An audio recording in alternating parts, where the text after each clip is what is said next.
పిల్లలకి స్కూల్ పాఠశాల అయితే పేరెంట్స్కి స్కూల్ పేరెంట్స్ శాల.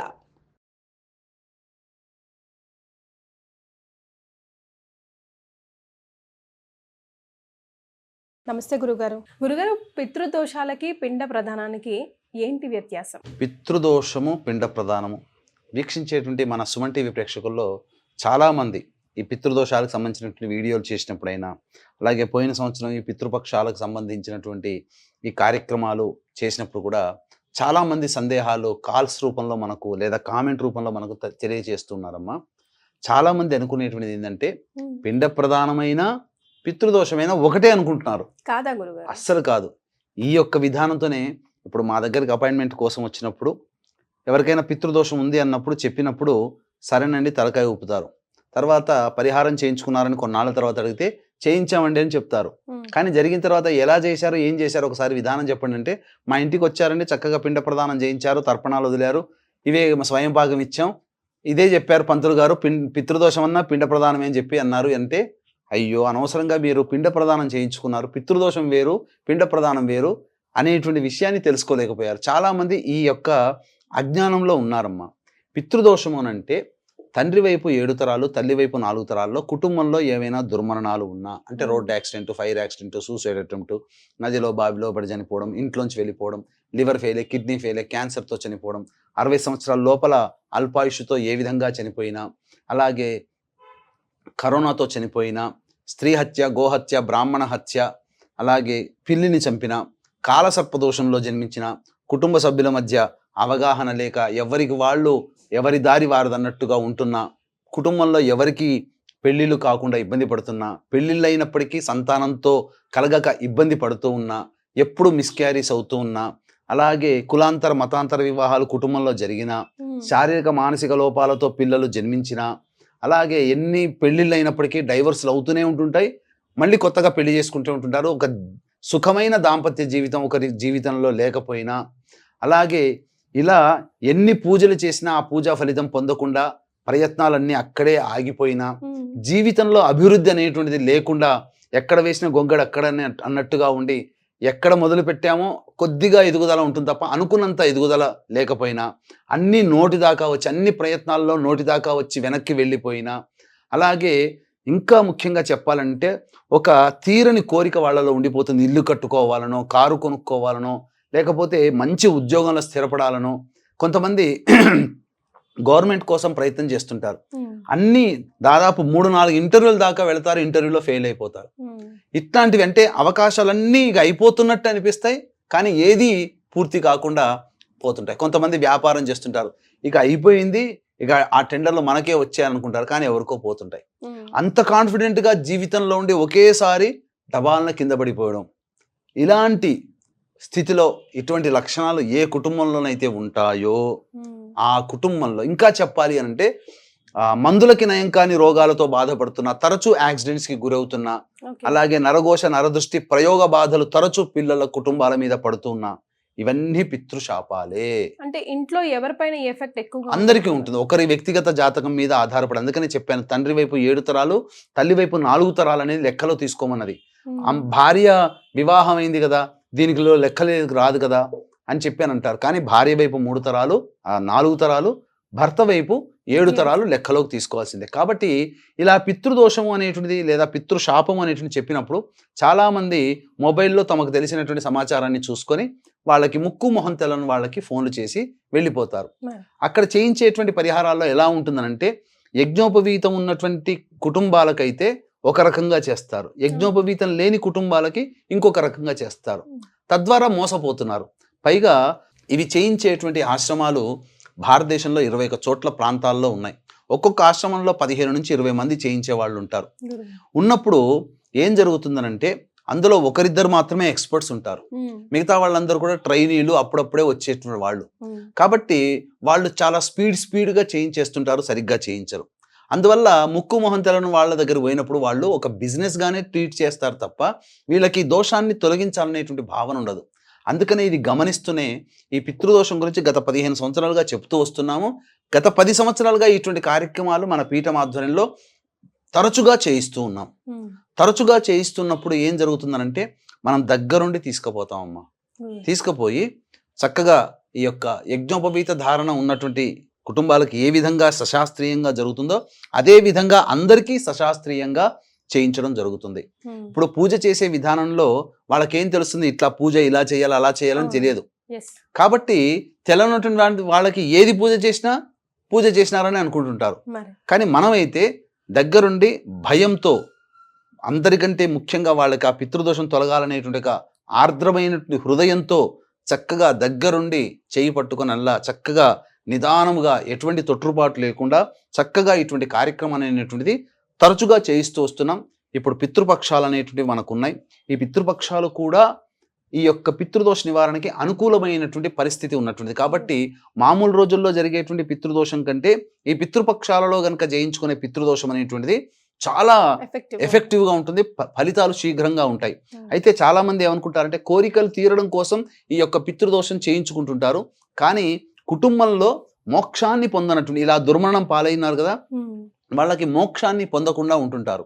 ఆ మోక్షాన్ని పొందని ఆత్మలకి మోక్షాన్ని ప్రసాదించే బాధ్యత ఆ కుటుంబంలో జన్మించిన వారసులది. వాళ్ళు ఇచ్చిన ఆస్తుపాస్తులు మనం ఎలా అయితే అనుభవిస్తున్నామో వాళ్ళకి కలిగినటువంటి ఆ దుస్థితిని పోగొట్టే బాధ్యత కూడా మన మీద ఉంటుంది. కాబట్టి ఆ విధంగా మోక్షాన్ని పొందని ఆత్మల కోసం భావనగా బాధ్యతగా చేయిస్తున్నామనే భావనతో చేసుకోవాలి. దీనివల్ల ఏం జరుగుతుంది, మనకు వరాలు ఇవ్వడం అనేటువంటిది దేవతల కంటే, గుర్తుపెట్టుకోండి, చాలామంది సుమన్ టీవీ ప్రేక్షకులకు తెలియంది ఏంటంటే మనం ఏదో దేవుడిని పూజ చేసి ఆ దేవుడు వరం ఇచ్చాడు అనుకుంటారు. ఆ దేవుడికి వరం ఇచ్చినా ఆ వరాన్ని మనము పొందాలి అని అంటే పితృదేవతల అనుగ్రహం ఉంటే తప్ప ఆ వరాన్ని మనం అనుభవించలేం.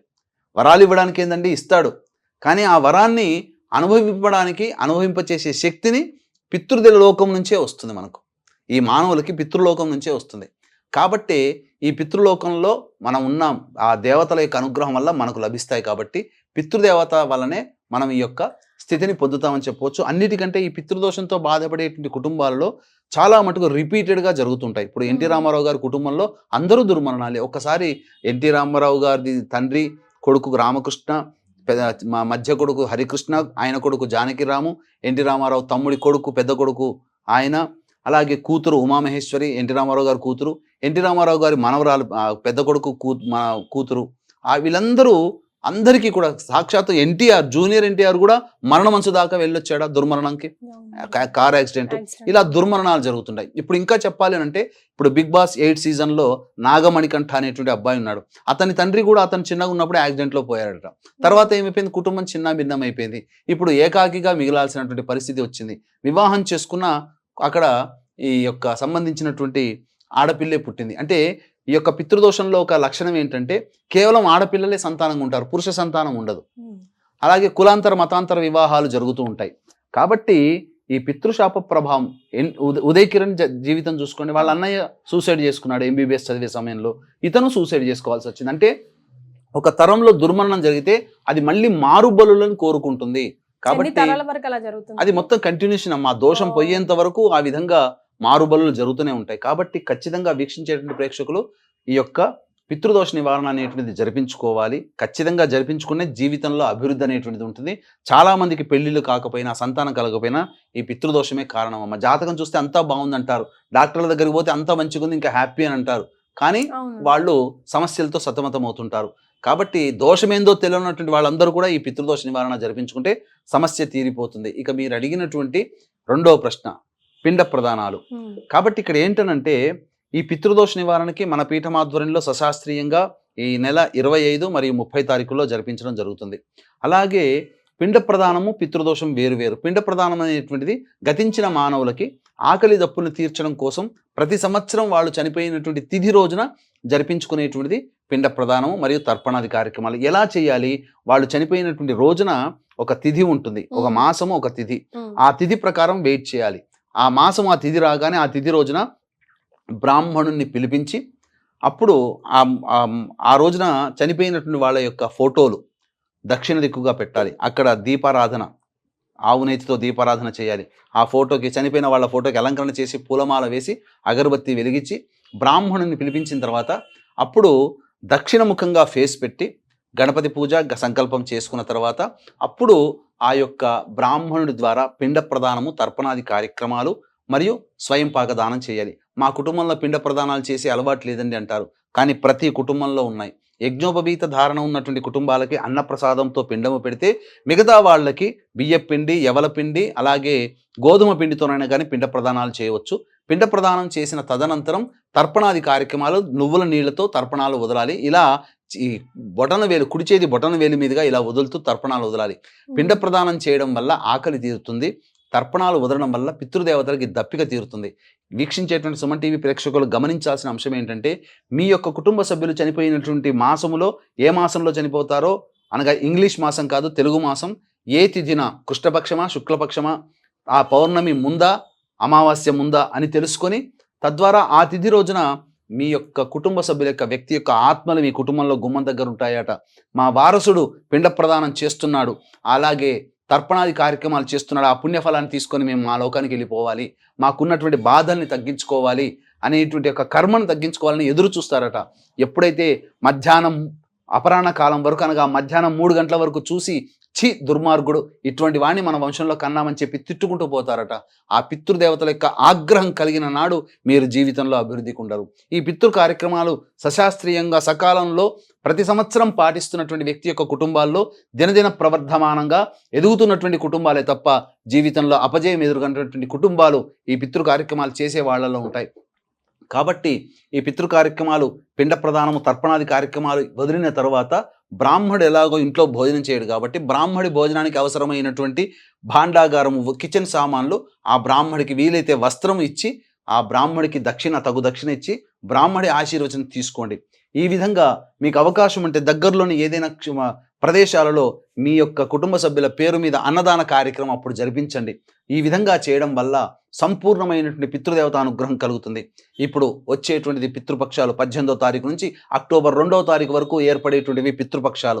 ఈ పితృపక్షాలలో ఏ సంవత్సరంలో ఏ రోజుల్లో ఎప్పుడు చనిపోయారో మనకు తెలియదు, కానీ వాళ్ళందరూ కూడా ఈ యొక్క సంబంధించినటువంటి పితృపక్షాలలో ఈ పిండ ప్రదాన కార్యక్రమం, తర్పణాది కార్యక్రమాలు చేయించుకున్నట్లయితే తప్పకుండా ఆ పితృదేవతలకు చెందుతుంది. కాబట్టి దీన్ని దృష్టిలో పెట్టుకుని అక్టోబర్ 2వ తారీఖు రోజున మా పీఠం ఆధ్వర్యంలో అమావాస్య తిథి అయింది.